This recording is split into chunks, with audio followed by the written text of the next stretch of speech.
അപ്പോൾ നമ്മളുടെ ഇന്ത്യയിലെ ഏറ്റവും ടോപ്പ് യൂണിവേഴ്സിറ്റി എന്ന് പറഞ്ഞാൽ IIT ഖരഗ്പൂർ വേൾഡ് റാങ്കിങ്ങിൽ എത്രാമത്തെ സ്ഥാനത്ത് നിൽക്കുന്നു? 285 സ്ഥാനത്തിന് ശേഷമാണ് ഇന്ത്യ എന്നൊരു ക്യാമ്പസ് വരുന്നത്.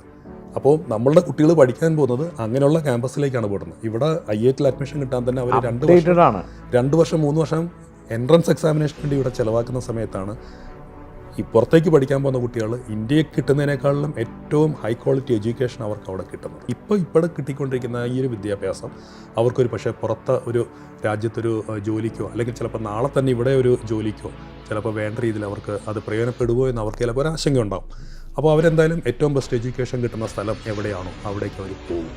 പക്ഷേ അങ്ങനെ പോകുമ്പോഴും നമുക്ക് ചെയ്തു കൊടുക്കാവുന്നൊരു കാര്യം അതിനകത്ത് അവർക്ക് ഏറ്റവും നല്ലത് ഏതാണെന്നുള്ള ചൂണ്ടിക്കാണിച്ചു കൊടുക്കുക. 40% മാർക്കുണ്ടായിരുന്ന പലരും ഇനി ഒരു ഫോറിൻ എഡ്യൂക്കേഷൻ അവർക്ക് സാധിക്കില്ല എന്ന് കരുതിയവർക്കൊക്കെ ഞങ്ങൾക്ക് ഹെൽപ്പ് ചെയ്ത് കൊടുത്തിട്ട് അവർക്ക് അവിടെ പഠിക്കാൻ പോകാനായിട്ട് സാധിച്ചിട്ടുണ്ട്. പല സ്ഥലങ്ങളിലും 4 പ്രാവശ്യം വിസ ആപ്ലിക്കേഷൻ ഫയൽ ചെയ്തിട്ടുണ്ട്.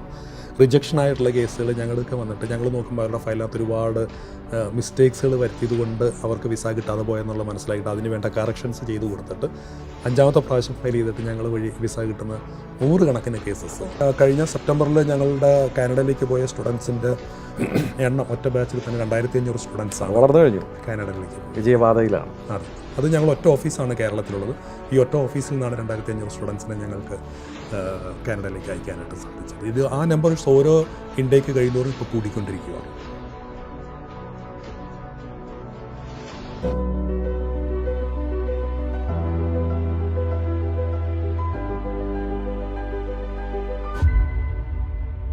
ഹായ്, ഞാൻ Shameem Rafi, corporate trainer, business coach. സ്പാർക്കുള്ള ഒരു പുതിയ എഡിഷനിലേക്ക് സ്വാഗതം. നമ്മുടെ നാട്ടിൽ നിന്ന് നിരവധി കുട്ടികളാണ് ഇന്ന് വിദേശത്ത് പോയി പഠിക്കുന്നത്.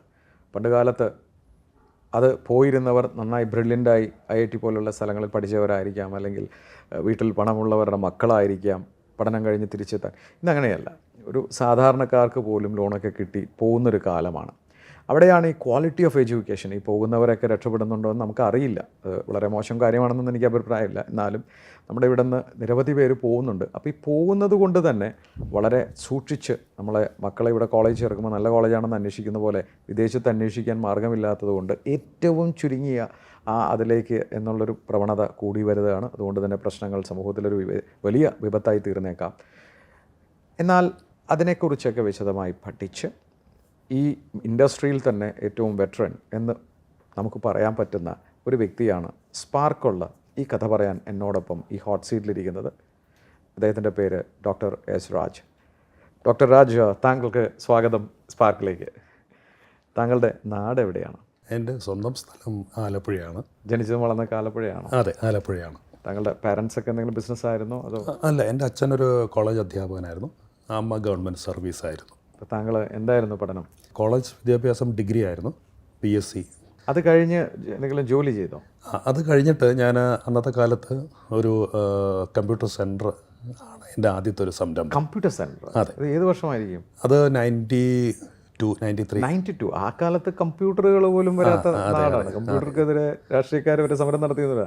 അപ്പം ആ സമയത്ത് കമ്പ്യൂട്ടർ സെൻറ്റർ തുടങ്ങി. അതെ, ഞാൻ അന്ന് എൻ്റെ ഡിഗ്രി കഴിഞ്ഞ ശേഷം ഒരു കമ്പ്യൂട്ടർ ഭാരതീയ വിദ്യാഭവൻ്റെ ആദ്യത്തെ ഒരു ബാച്ചിൽ അന്ന് ഞാൻ കമ്പ്യൂട്ടർ കോഴ്സ് ചെയ്തു. It was a 1 year programme. അത് കഴിഞ്ഞ ശേഷം ഞാൻ സ്വന്തമായിട്ടൊരു കമ്പ്യൂട്ടർ സെൻറ്റർ തന്നെ. അപ്പോൾ അന്നത്തെ കാലത്ത് ഈ ആപ്ടെക് അതൊക്കെ വന്നു തുടങ്ങി? ഇല്ലില്ല, അതൊന്നും ആയിട്ടില്ല. അത് ശരി. അപ്പോൾ അന്ന് എൻ്റെ ഒരു ഓർമ്മയിൽ പണ്ട് കാലത്ത് ഞാനൊക്കെ ചെറുപ്പത്തിൽ കണ്ടിരുന്ന ലക്കോട്ടിയ എന്നൊക്കെ പറഞ്ഞ് കൊച്ചിയിൽ. അതിനു മുൻപാണ്. അതെ. അതെങ്ങനെ പോയത്? കുറച്ച് കുട്ടികളൊക്കെ ഉണ്ടായിരുന്നു. അങ്ങനെ കുറച്ച് നാൾ പോയതിന് ശേഷമാണ് പിന്നീട് ഞാൻ സ്വന്തമായിട്ട് US പഠിക്കണം എന്നുള്ളൊരാഗ്രഹം വന്നിട്ട് ഞാൻ US പഠിക്കണം. അതെ. അത് അന്നത്തെ കാലത്ത് വളരെ എളുപ്പമാണോ? വളരെ പ്രയാസമായിരുന്നു. കാരണം ഇന്നത്തെ പോലെ ഇൻ്റർനെറ്റോ മറ്റു കാര്യങ്ങളൊന്നുമില്ല. ഈവൻ ഫാക്സ് പോലും ഇല്ലാത്തൊരു കാലഘട്ടമാണ്. സ്റ്റഡി അബ്രോഡ് എന്നുള്ള കോൺസെപ്റ്റ് പോലും ഇല്ലാത്ത കാലം. നമ്മളന്ന് കേട്ടിരിക്കുന്ന വിവേകാനന്ദരും ഒക്കെ ഇങ്ങനെ പുറത്ത് പോയി പഠിച്ചിട്ടുണ്ടെന്നൊക്കെ കേട്ടിട്ടുണ്ടെന്ന് മാത്രമേ ഉള്ളൂ. അപ്പോൾ അങ്ങനെ അന്ന് പഠിക്കാൻ US പോകണം എന്നുള്ളതെന്ന് മനസ്സിൽ വരികയും അതനുസരിച്ചിട്ടുള്ള കാര്യങ്ങൾ സഹായിക്കാൻ ആരുമില്ല. ഒരു കൺസൾട്ടൻസിയോ അങ്ങനെയൊന്നും തന്നെ കേരളത്തിലില്ല. ഇതിനെക്കുറിച്ച് അറിയണമെങ്കിൽ ഡൽഹിയിലോ ബോംബെയിലോ ഒക്കെ പോകണമായിരുന്നു. അപ്പോൾ എൻ്റെ വീട്ടിലന്ന് എൻ്റെ അച്ഛൻ ഇംഗ്ലീഷ് ന്യൂസ് പേപ്പർ ഹിന്ദു അന്ന് വരുത്തുന്ന സമയത്ത് അതിനകത്ത് ചില സമയത്ത് US കോൺസുലേറ്റ് ചെന്നൈയിലും ബോംബെയിലും ഒക്കെ US നിന്നുള്ള യൂണിവേഴ്സിറ്റി ഡെലിഗേറ്റ്സ് വരുന്നതിൻ്റെ ചെറിയ ക്ലിപ്പിങ്സ് ഒക്കെ വരും. അപ്പോൾ അതൊക്കെ കണ്ട് അങ്ങനെ US കോൺസുലേറ്റ് ചെന്നൈയും ഒക്കെ ആയിട്ട് നമുക്ക് അടുത്ത് ചെന്നൈയാണ്. അതെ, തൊട്ടടുത്ത് ചെന്നൈയാണ്. ചെന്ന് നോക്കിയോ? ചെന്നു. അവിടെ ചെന്നപ്പോഴാണ് അറിഞ്ഞ അവിടെ അപ്പോയിൻമെൻ്റ് ഒന്നുമില്ലെങ്കിൽ എൻ്റെ ഉള്ളിൽ കയറ്റില്ലെന്നുള്ളത്. പിന്നെ തിരിച്ചു വന്നു. അങ്ങനെ പലതവണ ഒരുപാട് ശ്രമിച്ചു. 7-8 പ്രാവശ്യം ഒക്കെ അതിനുവേണ്ടി ഞാൻ ചെന്നൈയിലേക്ക് ട്രാവൽ ചെയ്തിട്ടുണ്ട്. ഒടുവിൽ അങ്ങനെ US എന്നുള്ള യൂണിവേഴ്സിറ്റി ഡെലിഗേറ്റ്സിനെയൊക്കെ നേരിട്ട് കാണാനും അവരിൽ നിന്നൊക്കെ കുറേ കാര്യങ്ങൾ മനസ്സിലാക്കാനും ഒക്കെ പറ്റി. then അതിനുശേഷം US യൂണിവേഴ്സിറ്റിയിൽ അഡ്മിഷൻ കിട്ടണമെന്നുണ്ടെങ്കിൽ GMAT-ഉം TOEFL ഒക്കെ അന്ന് വേണമെന്ന് പറഞ്ഞു. അന്നും അതിനുള്ള കോച്ചിങ് സൗകര്യമൊന്നും കേരളത്തിൽ ഇല്ല. പക്ഷേ അന്ന് അവിടെയൊക്കെ പഠിക്കുന്ന സ്റ്റുഡൻസ്, IIT-ലൊക്കെ ചെന്നൈയിൽ പഠിക്കുന്ന സ്റ്റുഡൻസ്, അവർ ഇതുപോലുള്ള GMAT-ഉം GRE ഒക്കെ എഴുതി കഴിഞ്ഞാൽ അവർ പഠിച്ച ബുക്സൊക്കെ ഡൊണേറ്റ് ചെയ്യുന്ന സ്ഥലങ്ങളൊക്കെ ഉണ്ട്. അവിടെയൊക്കെ പോയി അതെല്ലാം അങ്ങനെ സംഘടിപ്പിച്ചു. അതെ അതെ. then അതൊക്കെ കുറേ സ്വന്തം നിലയ്ക്ക് പ്രിപ്പയർ ചെയ്തു. അങ്ങനെ ഒടുവിൽ ഞാൻ GMAT-ഉം അന്നത്തെ കാലത്ത് TOEFL-ഉം ഒക്കെ എഴുതി. അങ്ങനെ എനിക്ക് US-ലെ 4 യൂണിവേഴ്സിറ്റിയിൽ നിന്ന് അഡ്മിഷൻ കിട്ടി. അതിൽ ഒരു യൂണിവേഴ്സിറ്റി അവിടെ US-ലെ സൗത്ത് ഡക്കോട്ട ഉള്ള ഹ്യൂറോൺ യൂണിവേഴ്സിറ്റി, റിപ്പീറ്റബിൾ ആയിട്ടുള്ള. അതെ അതെ അതെ. അന്ന് തന്നെ അതേണ്ട ഒരു 70 years old യൂണിവേഴ്സിറ്റിയാണ്. അവിടെ ഫുൾ സ്കോളർഷിപ്പോടുകൂടി ഇൻക്ലൂഡിങ് ഫുഡും അക്കോമഡേഷനും എല്ലാം കവർ ചെയ്യുന്ന ഫുൾ സ്കോളർഷിപ്പ് എനിക്ക് കിട്ടി. എനിക്കറിയില്ലായിരുന്നു എൻ്റെ GMAT-ൻ്റെ സ്കോറൊക്കെ അങ്ങനെയുള്ളൊരു സൗകര്യം ചെയ്തു തരുമായിരുന്നു. GMAT എടുക്കണം എന്നുള്ള ഉദ്ദേശമുണ്ടായിരുന്നു. തീർച്ചയായിട്ടും. അപ്പോൾ താങ്കൾ ഈ പോകുന്നത് എന്ത് പ്രായത്തിലാണ്? അന്ന് എനിക്ക് ഒരു 28-29. 28 വയസ്സായി. അതെ അതെ അതെ. ആ സമയത്താണത് മൈഗ്രേറ്റ് ചെയ്യുന്നത്. അപ്പോൾ ബിസിനസ് നിർത്തിയിട്ടാണ്. അപ്പോൾ താങ്കളുടെ വിവാഹം? എൻ്റെ വിവാഹം 26-ാമത്തെ വയസ്സിലായിരുന്നു. അത് ശരി. അപ്പോൾ വിവാഹം 25-ാമത്തെ വയസ്സിൽ വിവാഹം കഴിഞ്ഞ് എൻ്റെ മൂത്ത മകനും രണ്ടാമത്തെ മകനും അതിന് ശേഷമാണ്. ആ സമയത്താണ് പോകുന്നത്? രണ്ടാമത്തെ മകനെന്ന് 2 മാസം ഉള്ളപ്പോഴാണ് ഞാൻ യുഎസിലേക്ക് പോകുന്നത്. അപ്പോൾ വീട്ടുകാരുടെ പ്രതികരണം എങ്ങനെയായിരുന്നു? ഈ നാട് വിട്ടു ഒന്നും അറിയാത്ത വേറെ സ്ഥലത്ത് പഠിക്കാൻ ഒരു ധൈര്യത്തിൽ അങ്ങ് പോയി. അവിടെ എത്തി അവിടെ കോഴ്സ് കഴിഞ്ഞു. അതിനുശേഷം ഞാൻ US-ൽ കുറച്ച് നാൾ വർക്ക് ചെയ്തു. പിന്നെ അന്നത്തെ കാലത്ത് US-ൽ H1B വിസ കിട്ടാനും അവിടെ സ്റ്റിക്ക് ഓൺ ചെയ്യാനൊക്കെ ഒരുപാട് ബുദ്ധിമുട്ടുകളൊക്കെ കണ്ട് ഞാൻ പിന്നെ അതിനുശേഷം നാട്ടിലേക്ക് തിരിച്ചു വന്നു. അത് കഴിഞ്ഞിട്ട് വീണ്ടും ഞാൻ കാനഡയിൽ രണ്ടാമതൊരു സ്റ്റുഡൻറ്റ് വിസയിൽ വീണ്ടും കാനഡയിൽ ടൊറൻറ്റോ യോർക്ക് യൂണിവേഴ്സിറ്റി. ഇവിടെ വന്ന് ബിസിനസ് തുടങ്ങാനോ ജോലി ചെയ്യാനോ നിന്നില്ല. പിന്നെയും പഠിക്കാനാണ്. അന്ന് പ്രായമുണ്ട്. അന്ന് എനിക്കൊരു 34-35 വയസ്സോ മറ്റോ ആയിട്ടുണ്ട്. ഈ 34-35 വയസ്സിൽ ഈ ഇങ്ങനെ പഠിക്കാൻ നടക്കുമ്പോൾ വീടുണ്ട്, അതെ, ഭാര്യയുണ്ട്, 2 മക്കളുണ്ട്. അതെ അതെ. അപ്പോൾ ആ കാര്യങ്ങളൊക്കെ എങ്ങനെ നടന്നു പോയിരുന്നു? അതൊക്കെ പുറത്തോട്ട് ആലോചിച്ച് കഴിഞ്ഞാൽ ഒരുപാട് സ്റ്റോറീസ് ഒക്കെ ഉണ്ട് അവിടെ നിന്നുള്ള. കുറച്ച് കാരണം എൻ്റെ തീരുമാനം അവിടെ പോകണം, പഠിക്കണം, അവിടെ നിൽക്കണം, അവിടുത്തെ സൗകര്യങ്ങൾ മനസ്സിലാക്കിയപ്പോഴത്തേക്കും എന്തുകൊണ്ടും പോകുന്നത് തന്നെയാണ് നല്ലതെന്ന് എനിക്ക് തോന്നിയിട്ടാണ് ഞാൻ രണ്ടാമത് ശ്രമിച്ചു. അങ്ങനെ വീണ്ടും പെർമിഷൻ തന്നു പോയി. അവിടെ എന്ത് കോഴ്സാണ്? അവിടെ ഞാൻ ഇന്റർനാഷണൽ ബിസിനസ് മാനേജ്മെന്റിന്റെ PG ആണ്. PG ആണ്. അപ്പോൾ നമ്മൾ അമേരിക്കയിൽ MBA ആണ്. അവിടെ MBA ആണ്. അത് എത്ര 18 months? 18 months. 1 year കോഴ്സും 6 months ഇന്റേൺഷിപ്പും ആയിരുന്നു. അത് കഴിഞ്ഞ് കാനഡയിലേക്ക് ഒരു ഇന്റർനാഷണൽ ബിസിനസ് PG ആയി. അതെ, PGക്ക് വന്നു. യോർക്കിൽ വന്ന് ഞാൻ അത് ചെയ്തു. അതും നല്ല യൂണിവേഴ്സിറ്റി ആയിരുന്നു. അതെ അതെ. വൺ ഓഫ് ദ ടോപ്പ് യൂണിവേഴ്സിറ്റീസിലൊന്നാണ്. പിന്നെ അത് കഴിഞ്ഞ് ഗവൺമെന്റ് യൂണിവേഴ്സിറ്റി. അതെ. അതിനുശേഷം പിന്നെ ഞാൻ ഈ 2 പ്രാവശ്യം സ്റ്റുഡൻ്റായിട്ട് 2 രാജ്യങ്ങളിൽ, പ്രത്യേകിച്ച് നോർത്ത് അമേരിക്കയിലെ കാനഡയിലും US-ലും പഠിക്കാൻ പോയതിൽ കൂടി എനിക്ക് മനസ്സിലായ ഒരു കാര്യം എന്ന് പറഞ്ഞാൽ ഇതിനകത്ത് ഒരുപാട് കാര്യങ്ങൾ നമ്മളുടെ ഒരു കൺസൾട്ടൻ്റ് എന്നുള്ള രീതിയിൽ വർക്ക് ചെയ്താൽ ഒരുപാട് പേരെ ഹെൽപ്പ് ചെയ്യാൻ പറ്റും എന്നെനിക്ക് മനസ്സിലായി. കാരണം എൻ്റെ സ്വന്തം നിലയ്ക്ക് ഞാനിത് അനുഭവിച്ചറിഞ്ഞതാണ്. സ്വന്തം അനുഭവത്തിൽ നിന്നുണ്ടാക്കിയ ആ ഒരു എക്സ്പീരിയൻസാണ്. അപ്പോൾ അതുകൊണ്ട് ഞാൻ കാനഡയിലെ 2ാമത്തെ കോഴ്സ് കഴിഞ്ഞ് കുറച്ചാൾ അവിടെ വർക്ക് ചെയ്തതിന് ശേഷം ഞാൻ അവിടുത്തെ യൂണിവേഴ്സിറ്റീസും ഒക്കെ ആയിട്ട് കുറേ ഡിസ്കഷൻസൊക്കെ കഴിഞ്ഞു. അവരെ എനിക്ക് കൺവിൻസ് ചെയ്യാൻ പറ്റും എനിക്ക് ഇന്ത്യയിൽ നിന്നും ക്വാളിറ്റി സ്റ്റുഡൻസിനെ നിങ്ങളുടെ യൂണിവേഴ്സിറ്റിയിൽ പഠിക്കാൻ വരുന്നതിന് വേണ്ടിയിട്ട് ഹെൽപ്പ് ചെയ്യാൻ പറ്റും, if you can give me a chance. അപ്പം അന്ന് അങ്ങനെ വേറെ ആരും ഇല്ല, കേരളത്തിൽ കേരളത്തിൽ ആരും ഇല്ല. അങ്ങനെ ഞാനിവിടെ കൊച്ചിയിൽ 2004 വന്നു. ദെൻ ഇവിടെ എറണാകുളത്ത് MG റോഡിലെ രവിപുരത്ത് ഒരു ഓഫീസ് സ്പേസ് ഒക്കെ എടുത്തു. ചെറിയ പൈസ കയ്യിലെന്നു. 2004 2005 തുടങ്ങുന്ന ആ സമയമാണ്. എന്തായിരുന്നു ആ സ്ഥാപനത്തിൻ്റെ പേര്? Fair future. അതെ. അപ്പോൾ അതിലേക്ക് ഇൻവെസ്റ്റ് ചെയ്യുന്നു. എത്ര പൈസ ഇൻവെസ്റ്റ് ചെയ്യേണ്ടി വന്നു? അതുകൊണ്ട് ഒരു 2 lakhs ആണ് അന്ന് എൻ്റെ കയ്യിലുണ്ടായിരുന്നത്. ഇന്നത്തെ വാല്യൂഷൻ അനുസരിച്ച് ഒരു 20 ലക്ഷം എന്നൊക്കെ നമുക്ക് വേണമെങ്കിൽ പറയാം. അപ്പോൾ അത് കയ്യിലുള്ള പണമൊക്കെ സ്വരൂപിച്ചാണ് ഇൻവെസ്റ്റ് ചെയ്യുന്നത്. അന്ന് ഒറ്റയ്ക്കാണോ? ഒറ്റയ്ക്കാണ്. അപ്പോൾ അങ്ങനെ പ്രതീക്ഷയോടുകൂടി വരുന്നു. നാട്ടിൽ അന്ന് വിദേശത്തേക്ക് കയറ്റി അടിക്കുന്ന ഏജൻസികൾ വേറെ ഉണ്ടോ? അവിടെ ഇവിടെയൊക്കെ 2-3 ഏജൻസികളുള്ള ടൈം. പക്ഷെ ആരും അങ്ങനെ ഒരു ഫിനോമിനൽ ലെവൽ ഓഫ് ബിസിനസ് ചെയ്യുന്നവരായി എൻട്രി ലെവലാണ്. കാരണം ഈ കേരളത്തിൽ അന്ന് ഇതിൻ്റെ ഒരു മാർക്കറ്റ് ഒട്ടും മെച്യൂർഡ് ആയിട്ടില്ല. അന്നത്തെ കാലത്ത് വിദേശത്ത് പഠിക്കാൻ പോകണമെന്ന് പറയുന്നത് ഒന്നുകിൽ വളരെ ഹൈലി ക്വാളിഫൈഡ് ആയിട്ടുള്ള IIT-ലൊക്കെ പഠിക്കുന്ന കേരളത്തിൽ നിന്നുള്ള കുട്ടികൾ ഇപ്പോൾ ബോംബെയിലോ ഡൽഹിയിലുള്ള IIT പഠിച്ചിട്ട് തന്നെ അവർ അവിടുന്ന് നേരിട്ട് പോകുന്നവർ, അവരാരും ഒരു കൺസൾട്ടൻ്റ് ആവശ്യമൊന്നുമില്ല, വരാറില്ല. പിന്നെ അല്ലെങ്കിൽ എക്സ്ട്രീംലി റിച്ച് ആയിട്ടുള്ള ഫാമിലിയുടെ കുട്ടികൾ, അവർക്ക് മിക്കവാറും അവരുടെ റിലേറ്റീവ്സ് ആരെങ്കിലും ഒക്കെ അങ്ങനെയാണ് അവർ ആ കണക്ഷൻ ആയിരിക്കും അവർ ഉപയോഗിക്കുന്നത്. ഒരു കൺസൾട്ടൻറ്റിൻ്റെ സേവനം വേണം എന്ന രീതിയിൽ നമ്മളുടെ സൊസൈറ്റി ചിന്തിക്കുന്ന ഒരു കാലം അന്നായിട്ടുണ്ടായിരുന്നു. മാർക്കറ്റ് അങ്ങനെ ഒരു മെച്ചുവേർഡ് പോലും അല്ല, അറിയുക പോലും ഇല്ല. പിന്നെ ക്രമേണ നമ്മൾ ഇതിനെക്കുറിച്ചുള്ള പ്രൊമോഷൻസും മറ്റു കാര്യങ്ങളും ഒക്കെ തുടങ്ങി. അപ്പോൾ ആദ്യം ആരെങ്കിലുമൊക്കെ സ്റ്റുഡൻസ് വന്നോ? ആദ്യമൊക്കെ മാസത്തിൽ ഒരാളൊക്കെ ആയിരുന്നു ആകെ വരുന്നത്. അവർ തന്നെ വന്നാലും കാര്യങ്ങളൊക്കെ കേട്ടിട്ട് അവർ തിരിച്ചങ്ങ് പോവുകയോ. വന്ന് മാർക്കറ്റിംഗ് എന്ത് ചെയ്തു? പിന്നെ മാർക്കറ്റിംഗ് എന്ന് പറഞ്ഞാൽ ഞാൻ കുറേ സ്വന്തമായിട്ട് ഫ്ലയേഴ്സൊക്കെ പ്രിന്റ് ചെയ്തിട്ട് ഞാൻ തന്നെ കൊണ്ടുപോയി അത് ഡിസ്ട്രിബ്യൂട്ട് ചെയ്യും. പിന്നെ എറണാകുളത്ത് സ്കൂളുകളിലൊക്കെ പോയി അവിടെയൊക്കെ കൊടുക്കും. ആലപ്പുഴയിൽ നിന്ന് ഡെയിലി വന്ന് പോവുകയാണ്. ഡെയിലി ഞാൻ വന്ന് പോവുകയാണ് അന്നും. then അതിനുശേഷം ചെറിയ ഇംഗ്ലീഷ് ന്യൂസ് പേപ്പറിലൊക്കെ ഇതിൻ്റെ അഡ്വർടൈസ്മെൻറ്റ്സ് ഒക്കെ, റണ്ണിങ് അഡ്വർടൈസ്മെൻറ്റ്സ് ഒക്കെ ക്ലാസിഫൈഡ് കോൺട്രാക്ട് പോലെ. അതെ, അങ്ങനെയൊക്കെ കൊടുക്കുമ്പോൾ ഇടയ്ക്കിടയ്ക്കൊക്കെ ഓരോ എൻക്വയറി ഒക്കെ വരും. വല്ലപ്പോഴുമാണ് വരുന്നത്. അങ്ങനെ ആ എൻക്വയറീസ് ഒക്കെ വന്നു ഒരു വർഷം 2 വർഷം 3 വർഷം കഴിഞ്ഞപ്പോഴേക്കാണ് പതുക്കെ സ്റ്റുഡൻസ് ഒക്കെ വരാനൊക്കെ തുടങ്ങി. 3 വർഷം കഴിഞ്ഞു എന്ന് പറയാനായിട്ട് 3 വർഷം ഇപ്പോൾ താങ്കൾ അവിടെ ശരിക്കും പറഞ്ഞാൽ നാടൻ ഭാഷയൊക്കെ പറഞ്ഞ് ഈജിയുടെ അവിടെ ഇരിക്കുകയാണ്. ഫസ്റ്റ് നിർത്തിയില്ല, വേറെ നിവൃത്തിയില്ല. കാരണം നമുക്കിത് ചെയ്താൽ തുടങ്ങിക്കഴിഞ്ഞാൽ പിന്നെ നിർത്തി വരാൻ അത്ര എളുപ്പമല്ലല്ലോ. അപ്പം എന്തായാലും ഞാൻ ഇൻവെസ്റ്റ് ചെയ്തു പോയി അന്നത്തെ കാലം. അപ്പോൾ അത് മുന്നോട്ട് കൊണ്ടുപോകാന്നുള്ള എൻ്റെ ആവശ്യമായിരുന്നു. പിന്നെ എനിക്കൊരു ഹോപ്പ് ഉണ്ടായിരുന്നു, ഇന്നല്ലെങ്കിൽ ഒരു ദിവസം എങ്കിലുമൊക്കെ രക്ഷപ്പെടും. അതെ. ഓക്കെ, അതങ്ങനെ കണ്ടിന്യൂ ചെയ്തു. എത്ര വർഷം എടുത്തു അങ്ങനെ? ഏതാണ്ടൊരു 5, 6, 7 വർഷമൊക്കെ കഴിഞ്ഞപ്പോഴത്തേക്കാണ് ഒരു മൈ ഗോഡ്.